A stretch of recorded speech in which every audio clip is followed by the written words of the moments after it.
Hello, this is Sleep Stories. Welcome back, Dream Wanderers.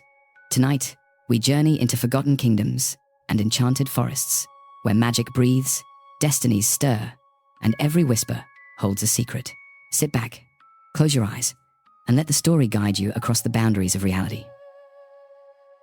In the hush of a soft Irish night, among trees that had stood longer than memory, there once lived a king whose name was Columcille O'Hara. His castle rose from the depths of an ancient forest, wrapped in mist and birdsong. And in that castle lived his 3 beloved daughters, each as different as the colors of dawn, noon, and dusk. One day, the king rode away to settle matters in a distant part of his realm.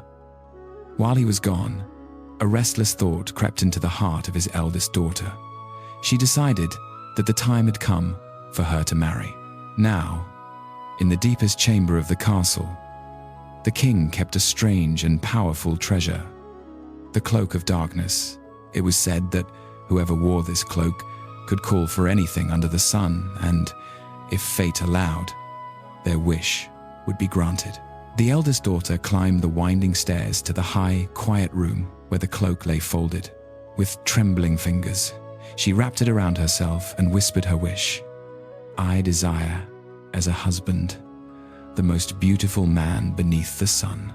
No sooner had she taken off the cloak than she heard the clatter of wheels and hooves. A golden coach swept into the courtyard, drawn by 4 noble horses, 2 black and 2 white.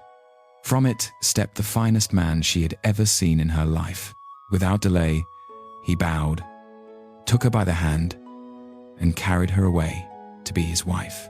When the second daughter learned what had happened, her heart flared with envy and longing. She, too, climbed to the room and took up the Cloak of Darkness. Draping it around her shoulders, she made her wish. "I wish for the next best man in the world to be my husband." She let the cloak fall. At once, another golden coach arrived, this time drawn by 4 black horses, gleaming and strong. Out stepped a man nearly as handsome as the first, and he carried the second daughter away as his bride. The youngest daughter had heard both stories by then. She was a gentler soul, with a heart full of odd dreams and quiet tenderness. Instead of longing for a splendid husband, she found herself thinking of loyalty and protection, of a companion whose love would not falter. When she went to the room and pulled the cloak around her, her wish was quite different. "I wish," she said softly, "for the finest white dog in the world." A strange wish for a princess, but hers nonetheless. In a little while, the sound of wheels echoed again in the courtyard. A golden coach appeared, drawn by 4 horses, as white as new-fallen snow. Inside the coach sat a perfect white dog, his coat shining like pearl in moonlight, a single man attending him. The dog stepped down with regal grace and, in his own way, took the youngest sister away from the castle and into her new life. When King Columcille O'Hara returned from his journey, he was eager to see his daughters, but the stable boy ran to him with wide eyes and breathless words, telling him what had occurred in his absence of the Cloak of Darkness and the suitors it had drawn. The king's anger flared like a storm at sea when he heard of his youngest daughter's wish. "My daughter," he cried, "left with a white dog?" Of the 3 choices, it was this one that pierced his pride the most. A dog, even a splendid one, seemed a disgrace to his noble line. Meanwhile, each sister was settling into her own strange fate. When the eldest daughter's husband brought her to his home, he turned to her with a serious face and said, "Tell me, in which form would you have me by day, in the shape you see now in the daylight, or as I am when night falls?" The princess, puzzled, answered without much thought, "As you are now in the day, of course." So it was agreed. By day he remained a handsome man, but at night he took on the form of a seal, sleek, silent, and bound to the water. The same scene played out for the second sister. Her husband asked the same question, and received the same answer. Thus he, too, was a man by day and a seal by night.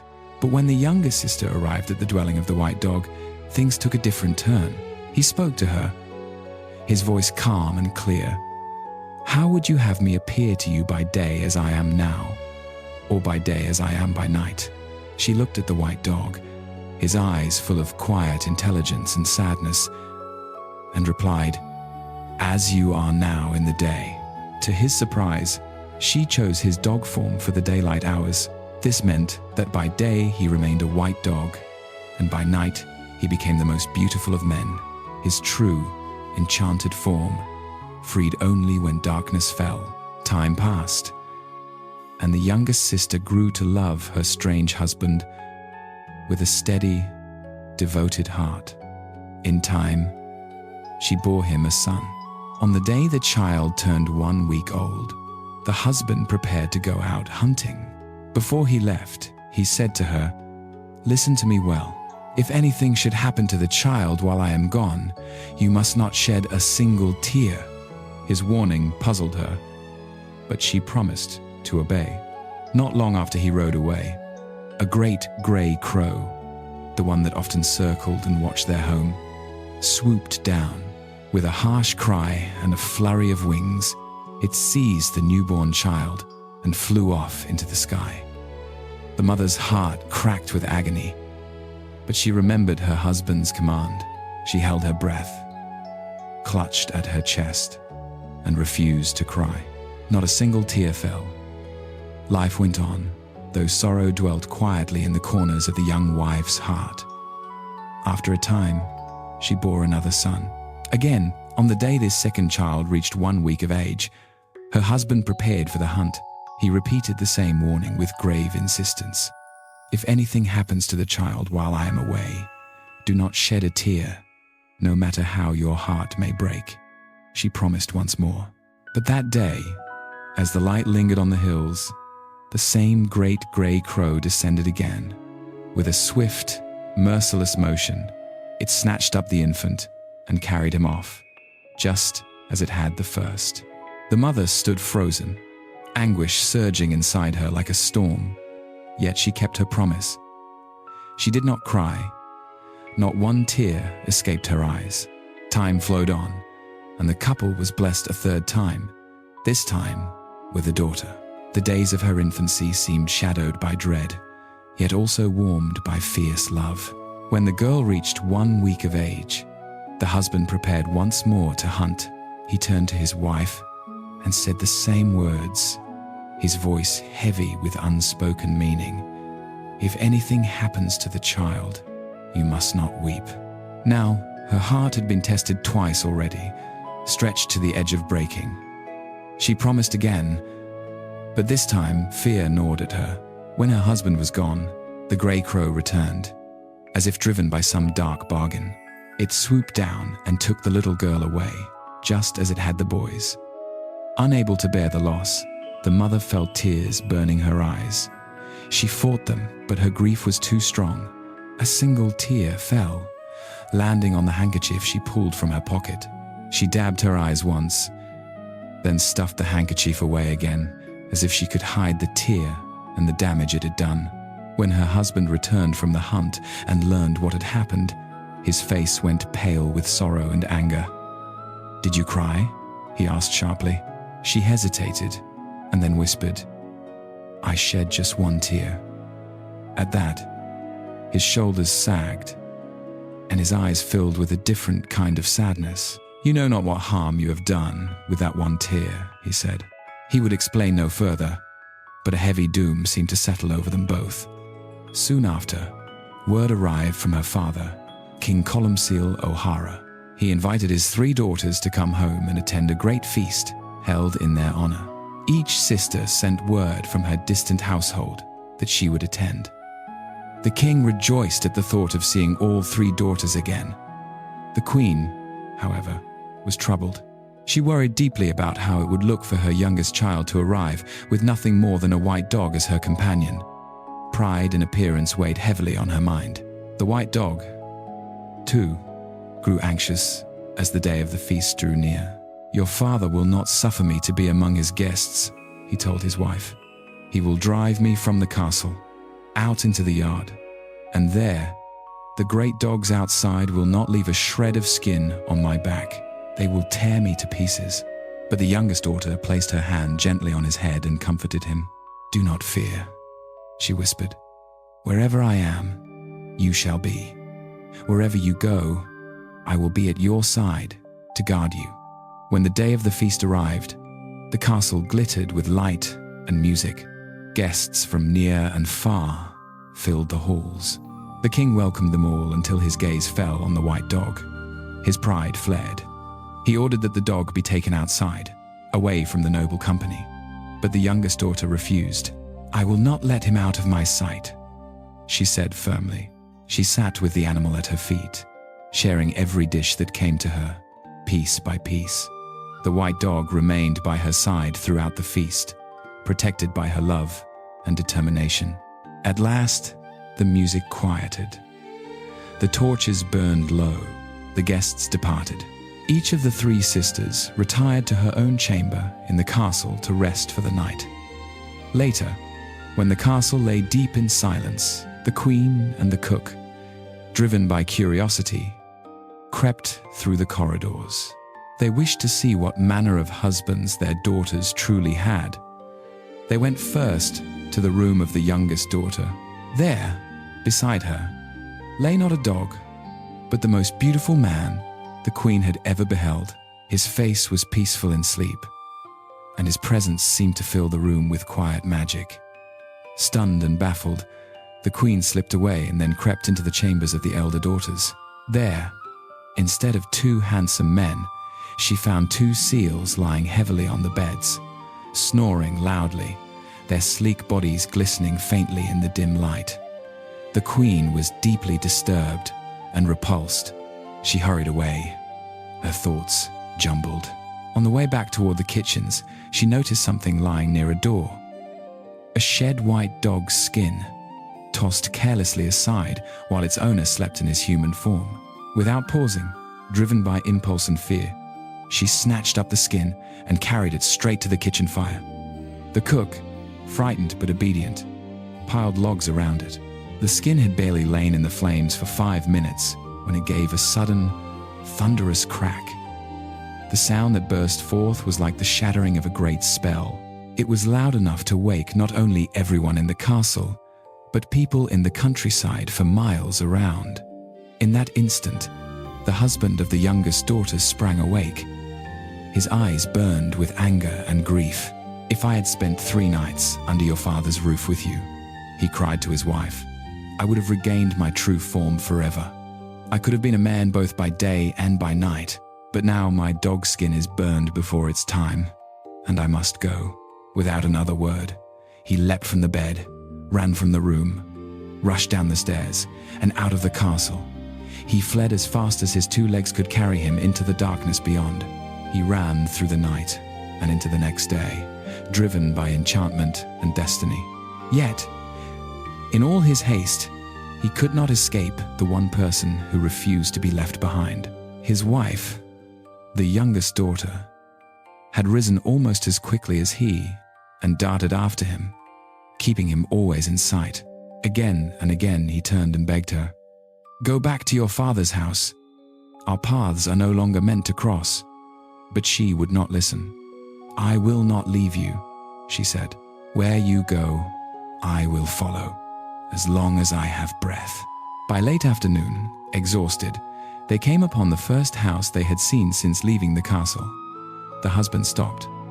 "Go inside and stay there till morning," he told her. "I will pass the night outside." She obeyed him, for she knew he could not bear to rest under the same roof now, for fear of what might come. The woman of the house greeted the princess warmly, setting before her a good supper and offering her a bed for the night. As the young wife sat quietly by the hearth, a little boy crept out from another room. He ran to her knee and called her mother. The princess was startled, but the woman of the house gently scolded the child and sent him back, telling him not to come out again. When morning came and the princess prepared to depart, the woman of the house stopped her and pressed a pair of scissors into her hand. "These scissors will serve you well," she said. "Whenever you see people in rags, cut a small piece from their tattered clothing. At that moment, their rags will transform into garments of cloth of gold. Such power may aid you one day." The princess thanked her, tucked the scissors safely away, and stepped outside to rejoin her husband. "You would do better to go home to your father," he urged when she appeared. "There is hardship ahead. I will not return without you," she replied simply. So they walked on. All that day they traveled until nightfall crept along the hills. As darkness deepened, they saw another house at the foot of a hill. Once again, he said, "You go in. I will sleep outside."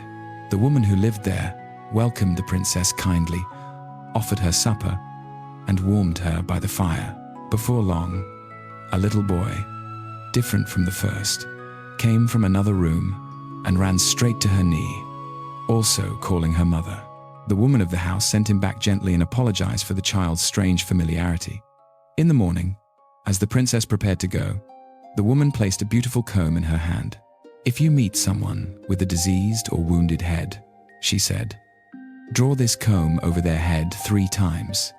Their head will be healed at once and covered in the finest golden hair ever seen. Guard this well.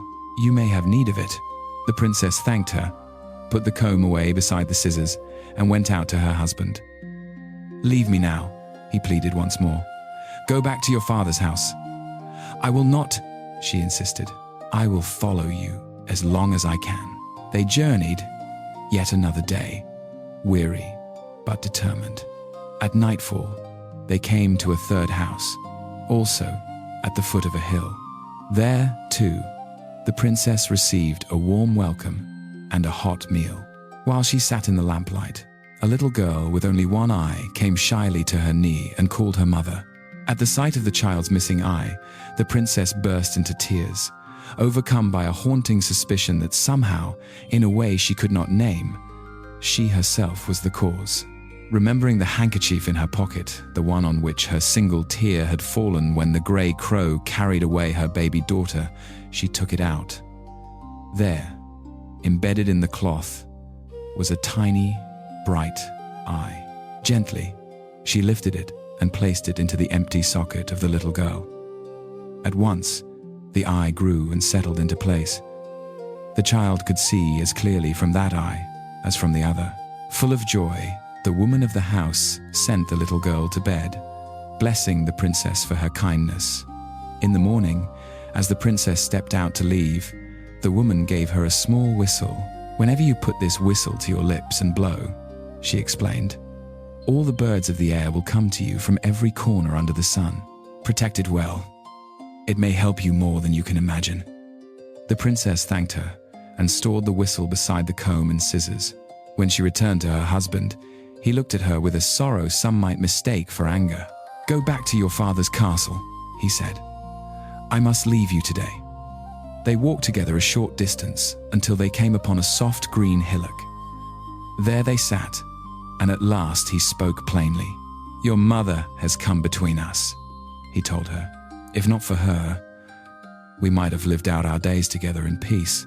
If I had been allowed to spend 3 nights with you under your father's roof, I would have regained my true form and lived as a man by day and by night." He paused, then continued. "The Queen of Tirnanog, the land of youth, enchanted me. She laid a spell upon me that I must bear the form of a white dog for half my life, unless I could share 3 nights with a wife under her father's roof. If my dogskin were burned before those 3 nights were complete, I would be forced to go down into her kingdom and marry the queen herself, and that is where I must go now. I have no power to stay."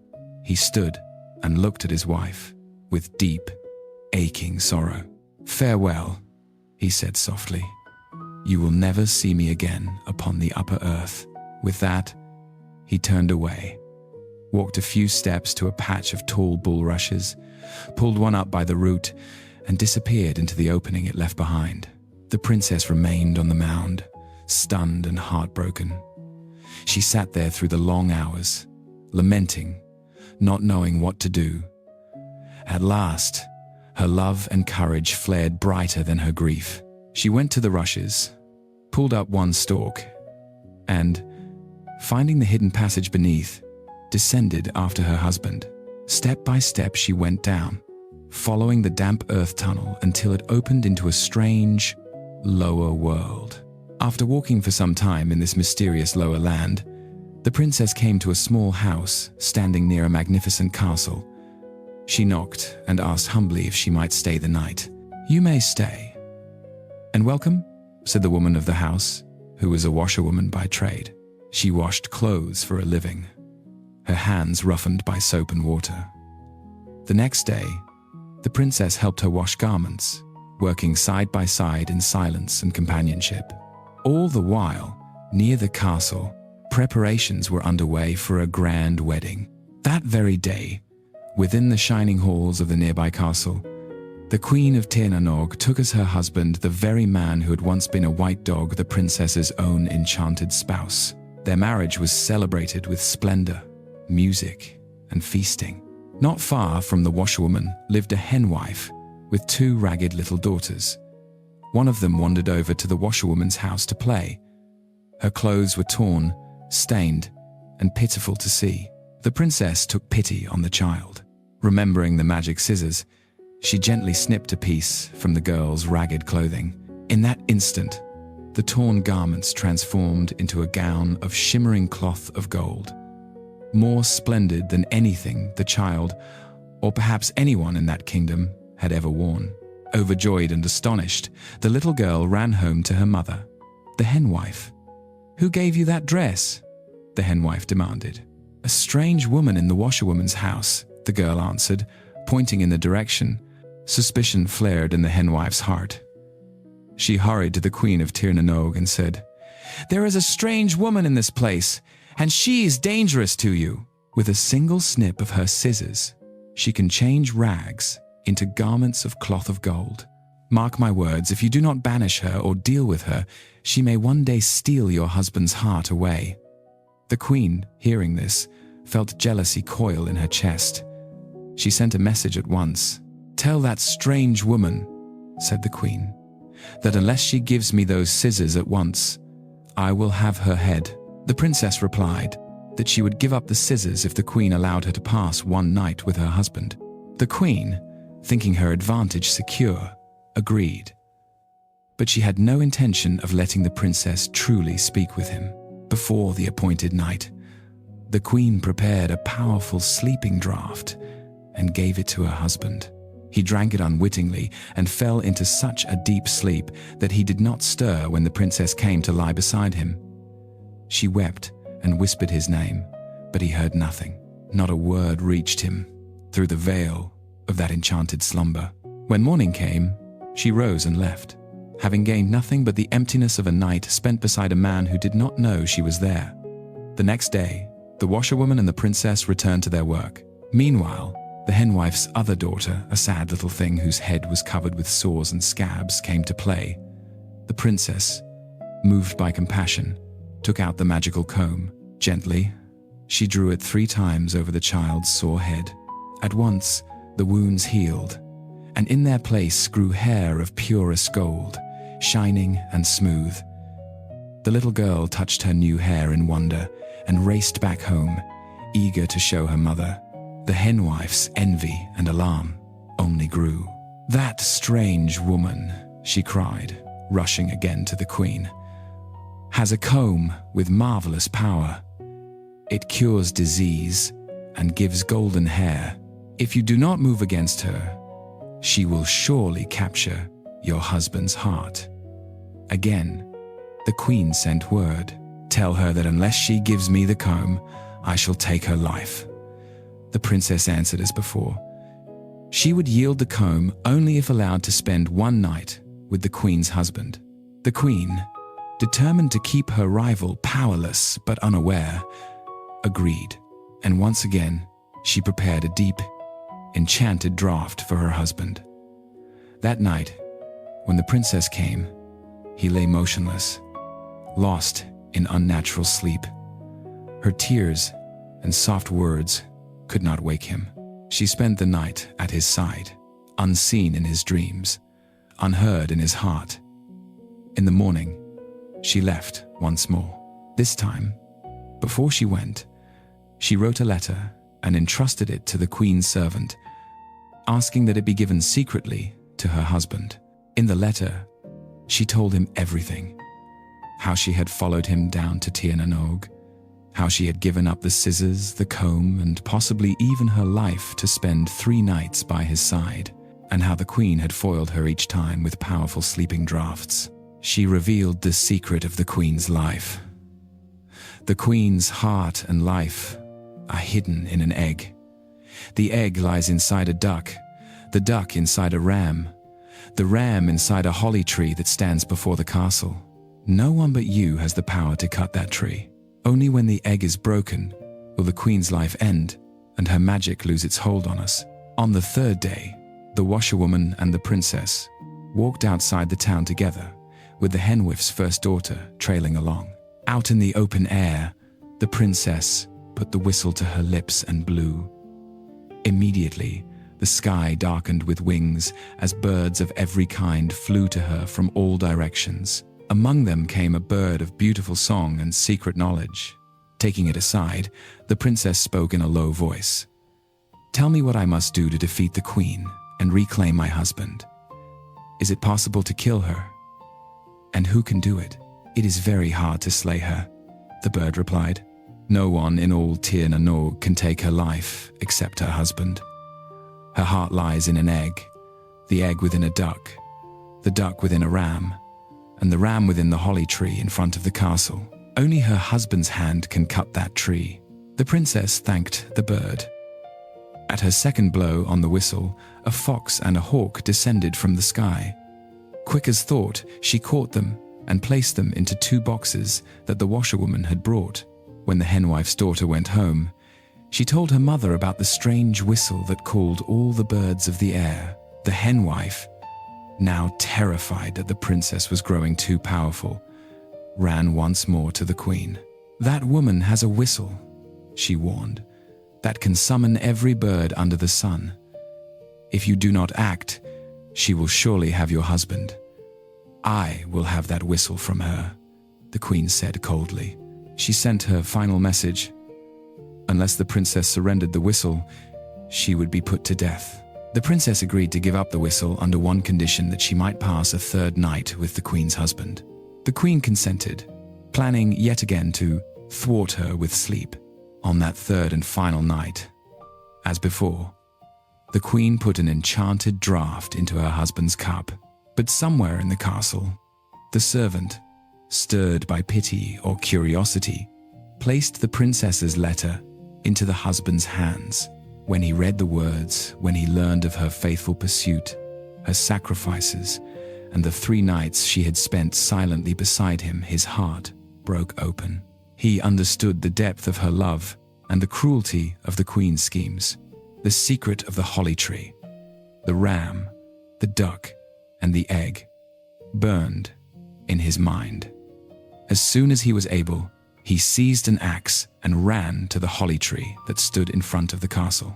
There, he found the princess already waiting, with the 2 boxes at her feet, the fox in one, the hawk in the other.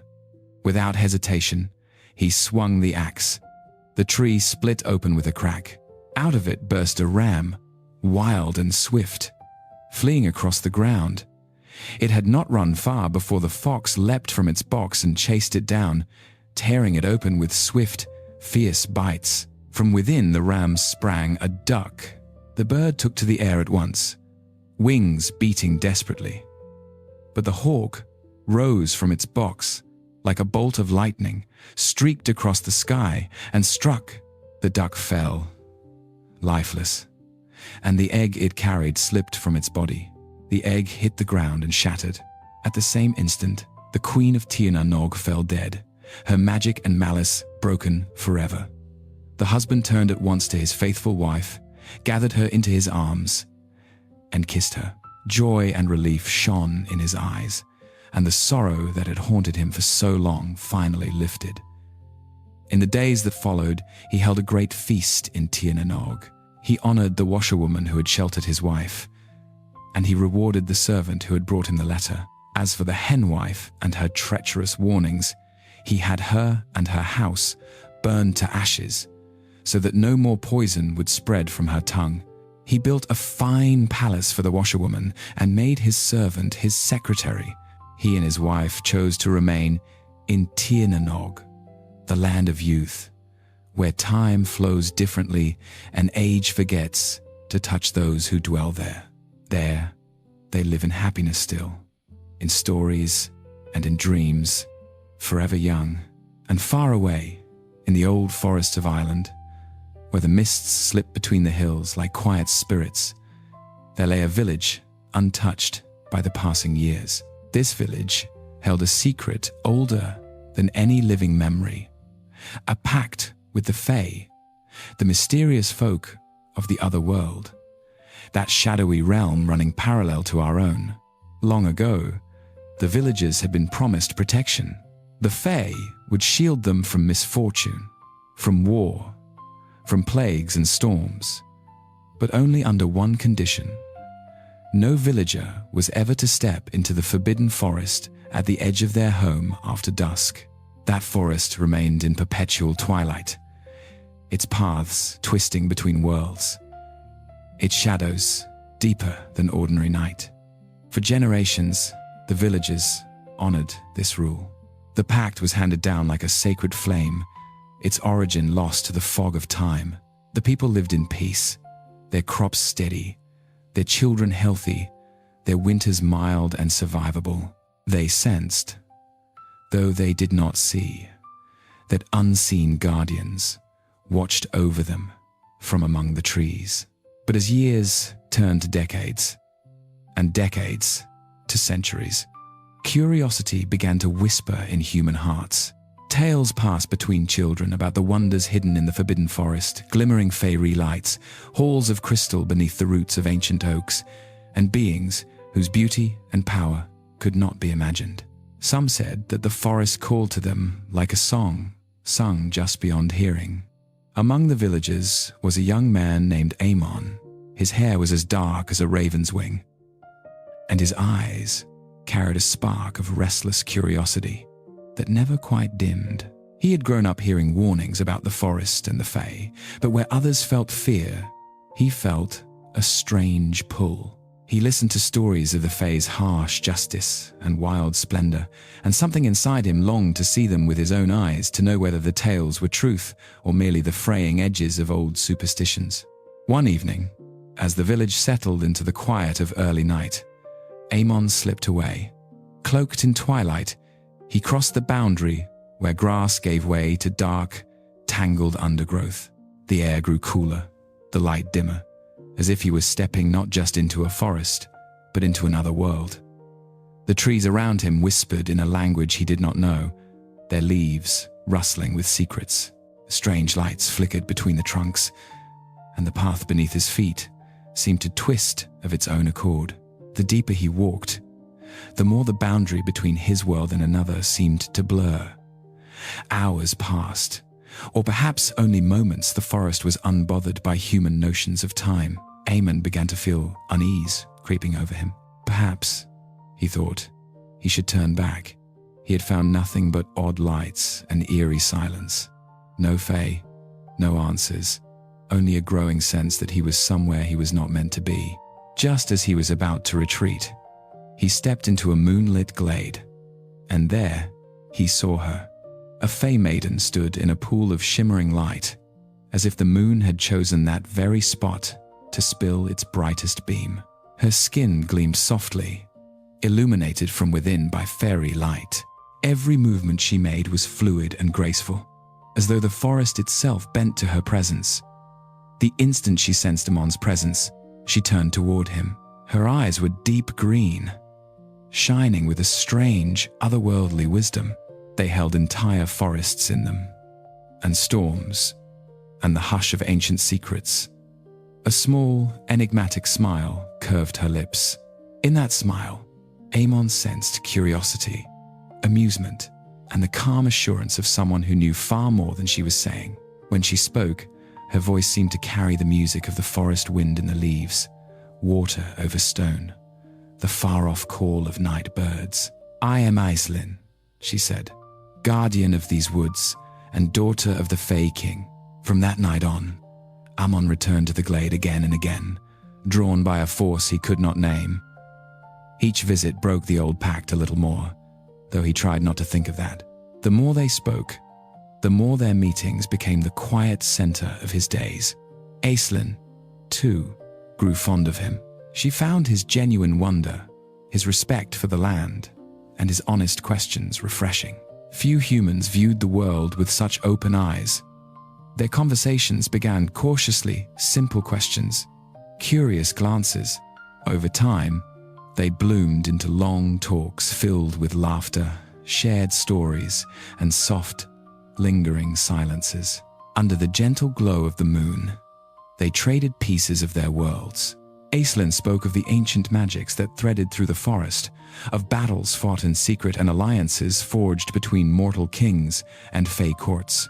She told him of powers that could bend the fabric of reality, of places where time slowed to a dreamlike crawl, and others where it raced past like a river in flood. Amon, in return, told her of ordinary human life, of markets and harvests, of stories shared around fires, of music and festivals, and the small, sweet joys that made up his days.